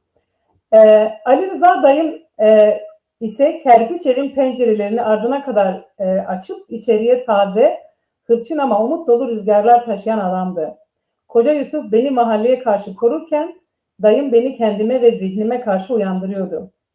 Elime tutuşturduğu her kitap, anlattığı her ideolojik fikir, bana sadece hayatta kalmanın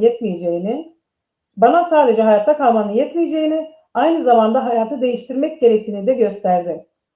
O benim entelektüel doğum sancımdı. Yasaklı yayınların kokusunda, devrimci marşların tınısında bana başka bir dünyanın mümkün olduğunu kanıtladı. Ve bana sorgulamayı ve mücadele etmeyi öğretti. Biri beni Konya'nın tozlu yollarında koruyan bir ata figürü, diğeri ben İstanbul meydanlarında sendika kürsülerine hazırlayan bir ustaydım. Koca Yusuf olmasaydı köksüz kalır, rüzgarda savrulurdum. Ali Rıza dayım olmasaydı sadece kökü olan ama meyvesi olmayan, kabuğuna çekilmiş bir kadın olurdum. Dedemin heybeti bana ağırbaşlık verdi, dayımın fikirleri de eylem gücü. Biri elime ekmeğimi ve güvenliğimi verdi, diğeri kalemimi ve sesimi. Ben bu iki dev adamın omuzlarında yükselerek annem Naile'nin hiç sahip olamadığı büyük özgürlüğe doğru yürüdüm. Özgürlük korunmanın bittiği yerde mi başlar? Yoksa korunmanın verdiği cesaretle mi başlar? Evet. Size göre.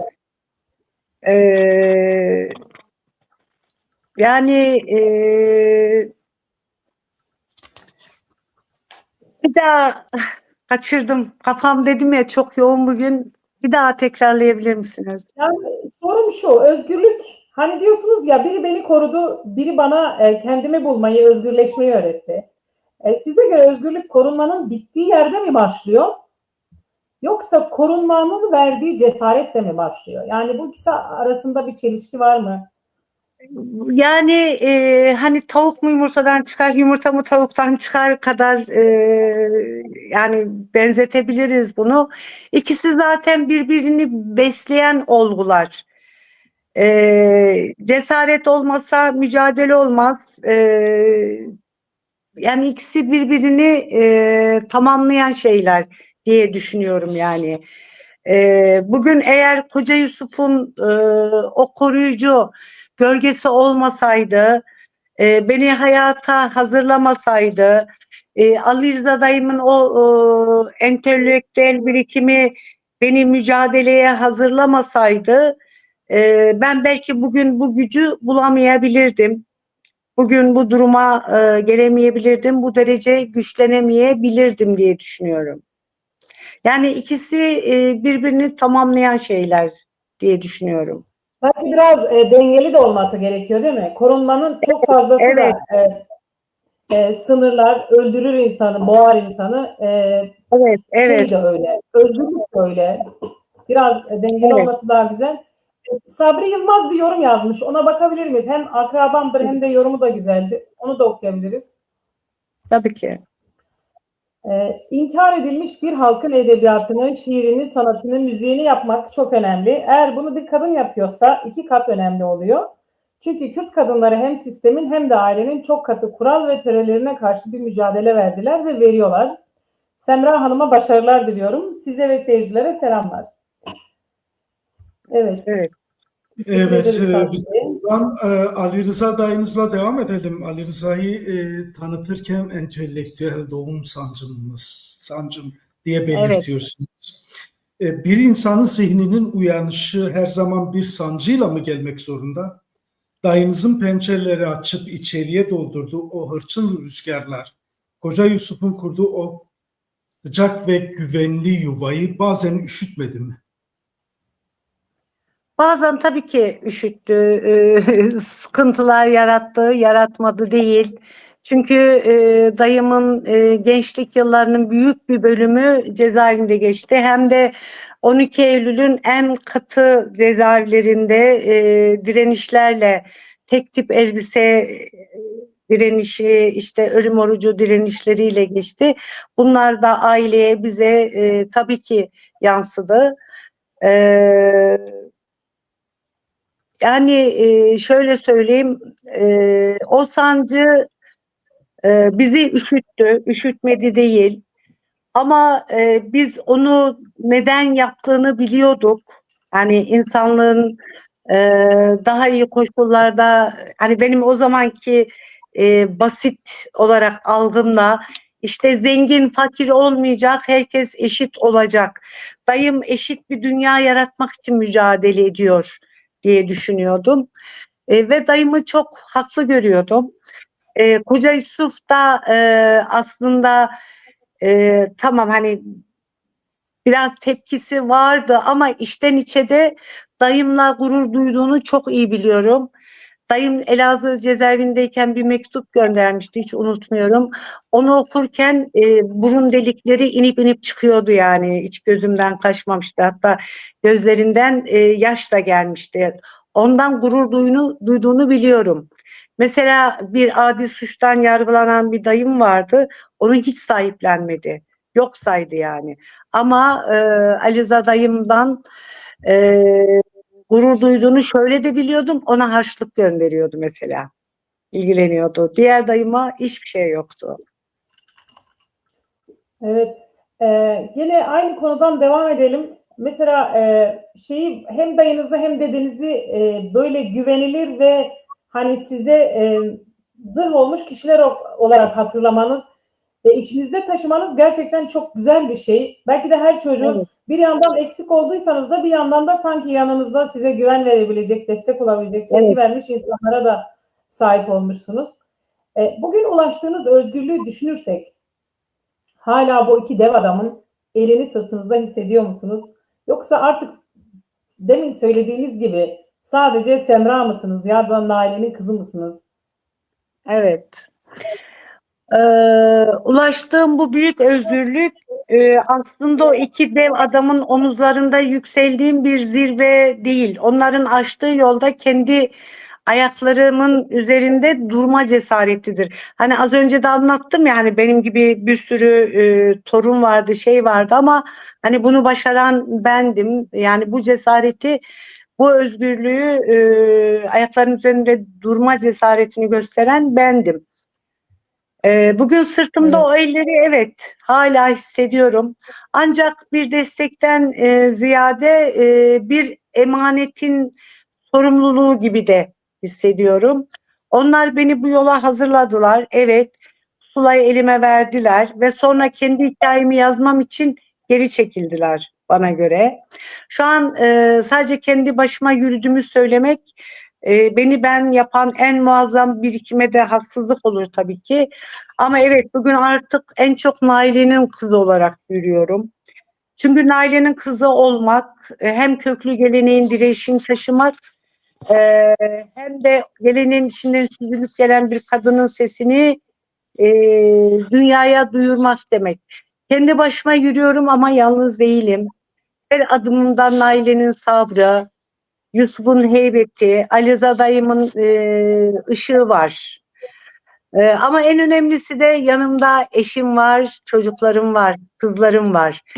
Özgürlüğüm onlardan kopmak değil, onların hayallerini kendi gerçeğimle birleştirip onların mirasıyla harmanlanmış bir kimlikle, en çok da annemin eksik kalan cümlelerini tamamlamak için yürüyorum, yürümeye de devam edeceğim. Peki Evet. bazı kitaplar sadece okunmak için değil, kuşanmak içindir. Evet. Böyle bir cümleniz var. Kitabınız için bunu söyleyebilir miyiz? Evet, ben daha çok hani e, e, kitabın sarı sayfalarını bir zırh gibi kuşandım demişim ya. Evet, buna kesinlikle katılıyorum. Hatta benim için bu kitabı yazmak sadece bir hikaye anlatmak değil, o hikayenin içine gizlenmiş olan sabrı, direnci, onuru bir zırh gibi kuşanıp bugünün dünyasına çıkmaktı.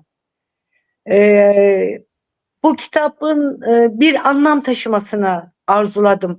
Bazı hayatlar var ki onları okuduğunuzda sadece öğrenemezsiniz.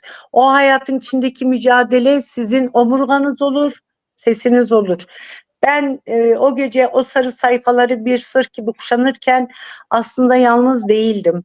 Naile'nin sustuklarına, Yusuf'un sarsılmaz duruşunu, Ali Rıza'nın uyanışını üzerime giydim. Bu kitap özellikle bugün kendini savunmasız, sesi kısılmış ve yalnız hisseden her kadın için bir kuşanma davetidir de aynı zamanda. Sayfaları çevirdikçe okurun, ben de yapabilirim. Benim köklerimde bu güç var diyerek kendi zırhını örmesini istedim. Bunda da amacıma ulaştığımı düşünüyorum. Çünkü geri dönüşler, çok güzel geri dönüşler alıyorum. Ve benim yaşadıklarıma çok yakın şeyler yaşadıklarını anlatan o kadar çok insan var ki. Ama işte biz sizin gibi güçlü olamadık. Biz bunu göremedik, biz bunu yapamadık diyen insanların sayısı da çok.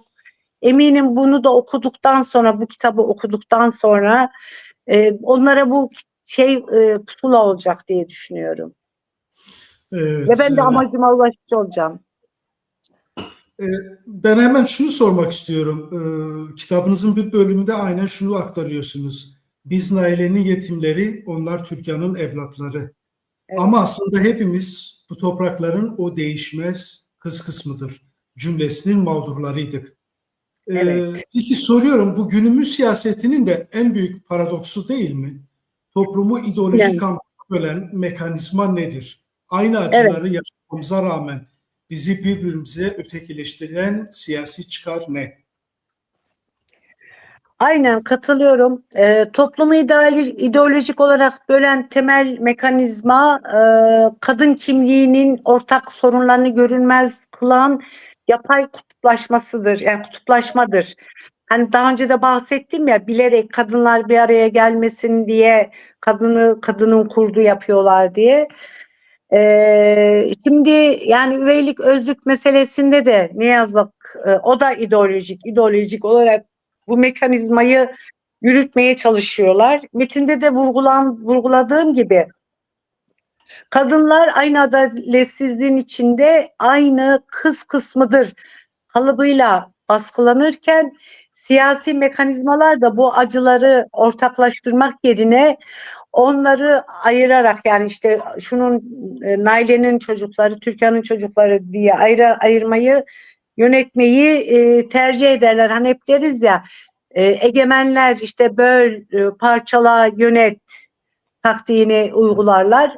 Yani bu da onların içinde küçük de olsa bir parça. Aslında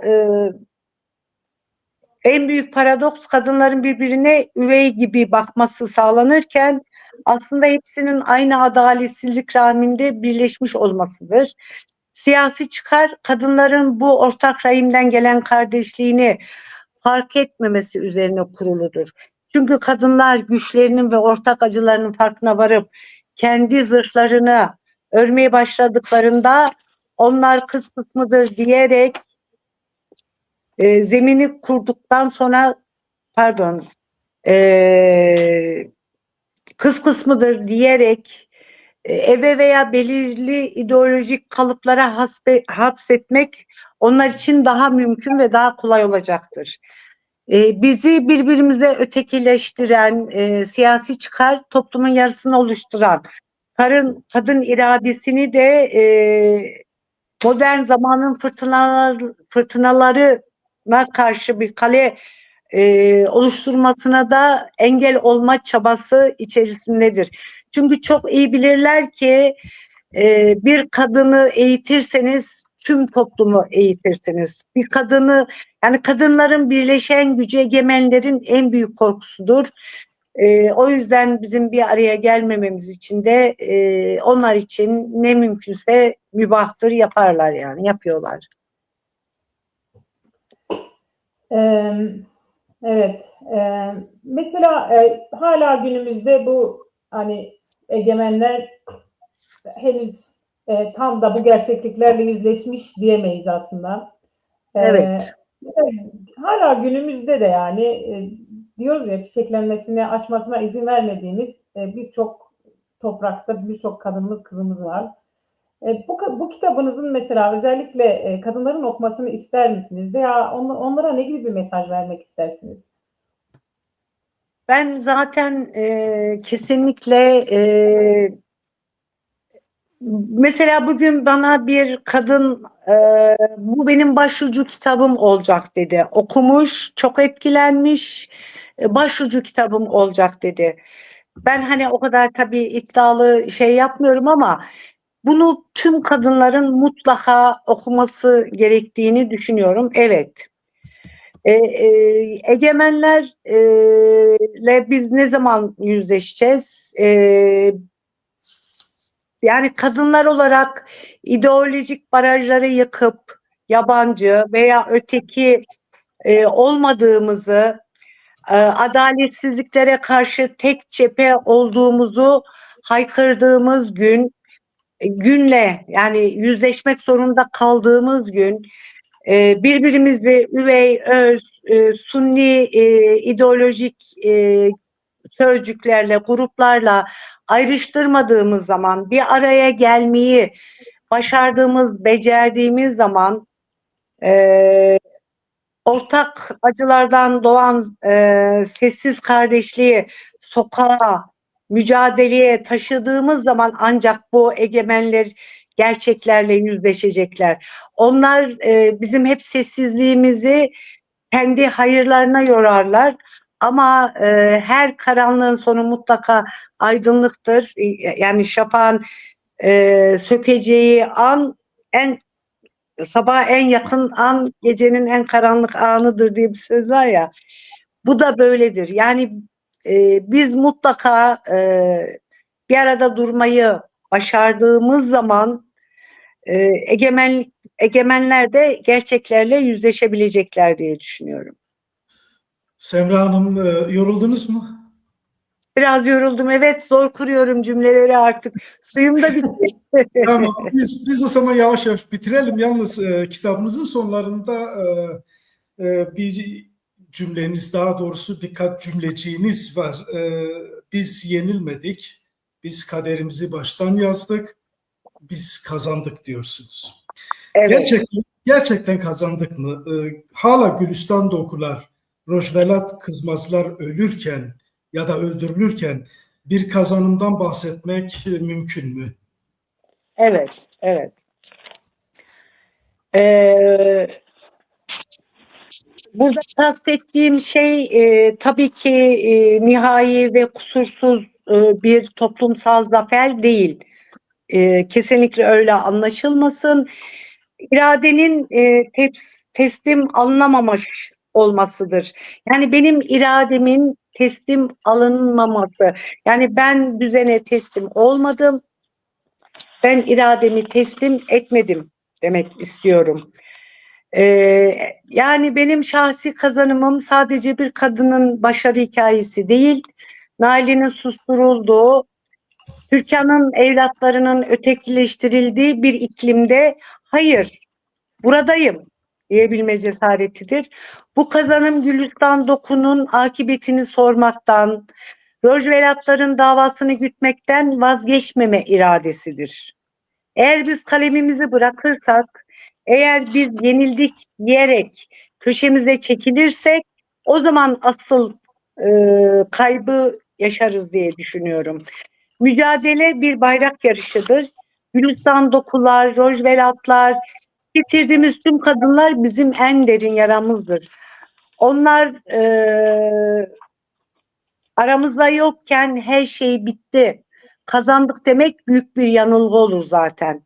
Ancak kazanım bu acıları birer ağıt olmaktan çıkarıp birer hak arayışına dönüştürmüş olmamızdır.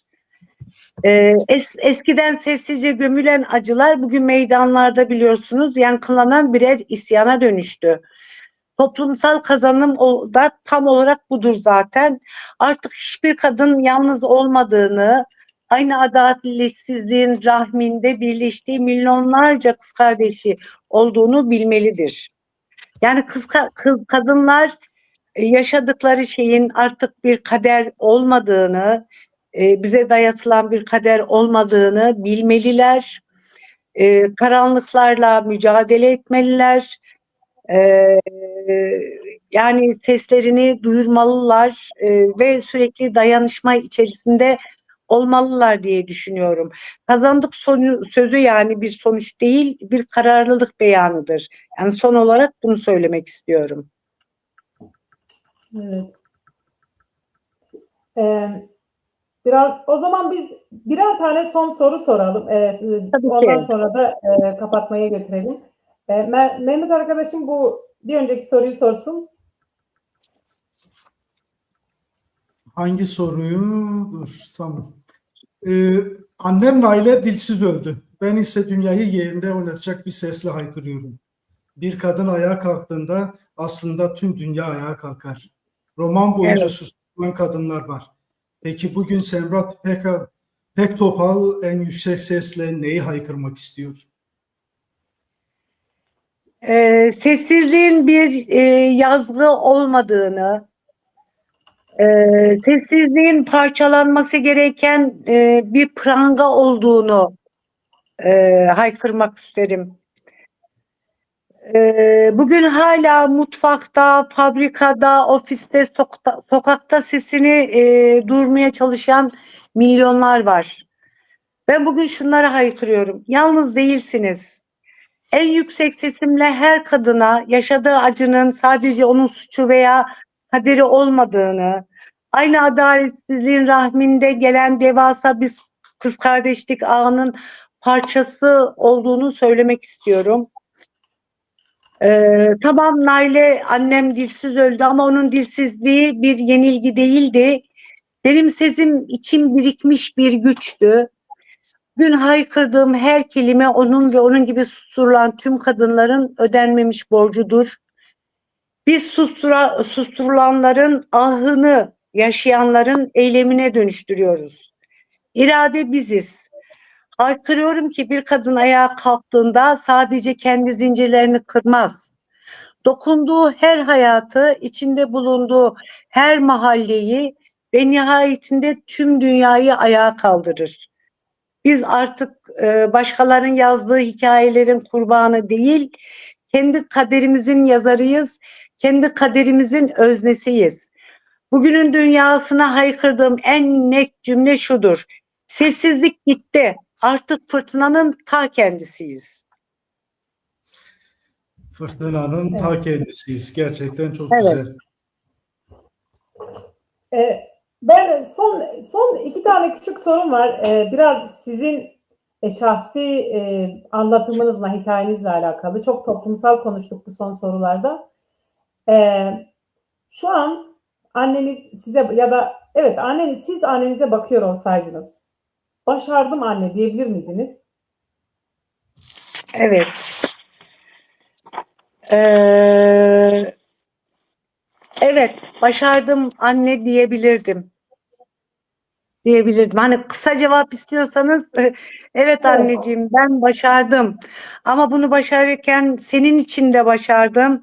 Toplumdaki diğer tüm kız kardeşlerim için başardım derdim. Rahatlıkla derdim. Peki son küçük bir soru. Anneniz Nail'e bugün yaşasaydı ve sizce bu kitabı okusaydı, sizce size ne söylerdi okuduktan sonra?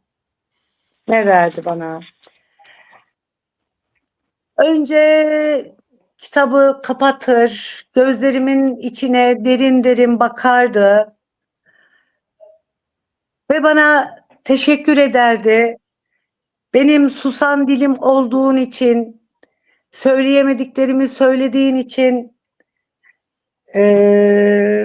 çok teşekkür ederim kızım derdi.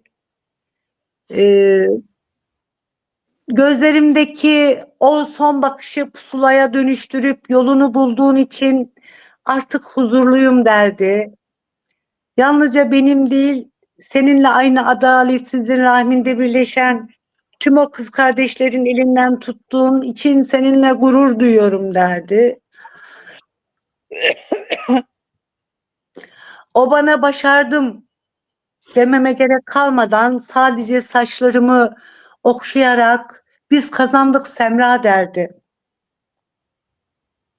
Onun bu sözü benim için dünyadaki tüm ödüllerin, tüm alkışlardan daha büyük bir zafer olurdu kuşkusuz. Çünkü o sustuğu için ben konuşabildim ve şimdi onun dilsizliği bu kitabın sayfaları arasında ebedi bir sese dönüştü.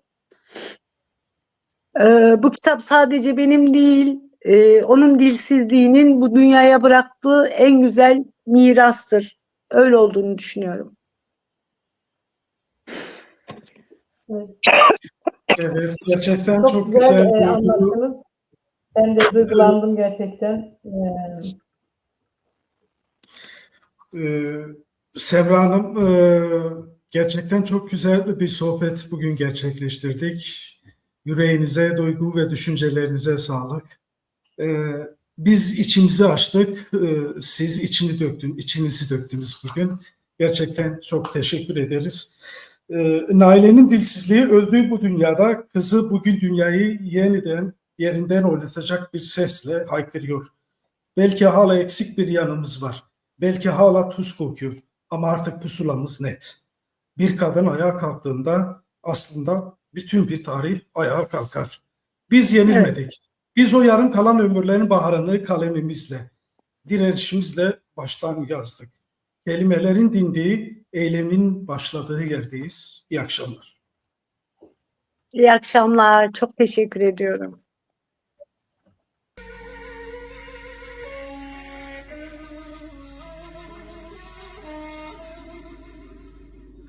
Mazal inşallah bu şarkı şehitliğe.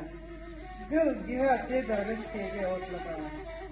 Kubar canette ayonda. Malay bofkita Semranamın kırın evlatlığa. Semranamın nov kumamında nebe, az kanakka nahavına. Oy felake, da piye meşkenandın, dina kelake.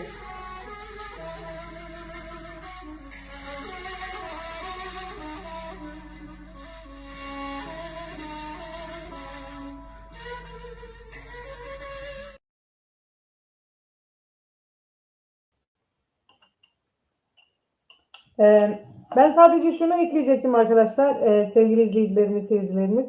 Biz Semra Aktopal'la yazılı olarak da röportaj yaptık. Onu da Platforma Kurden Anatolia Navil web sitesinde programdan bir iki gün sonra yayınlarız. Okumak isteyenler için orada bulabilirler. Teşekkür ederiz bizi izlediğiniz için, bizle birlikte olduğunuz için. Nevar baş, şevvar, spas.